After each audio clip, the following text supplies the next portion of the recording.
Effervescence comes to mind instantly. This kind of generosity of spirit that was just bubbling over all the time.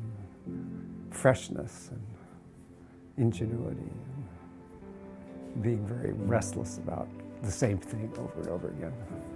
It's like she was always so wild in her being. You know, it was really...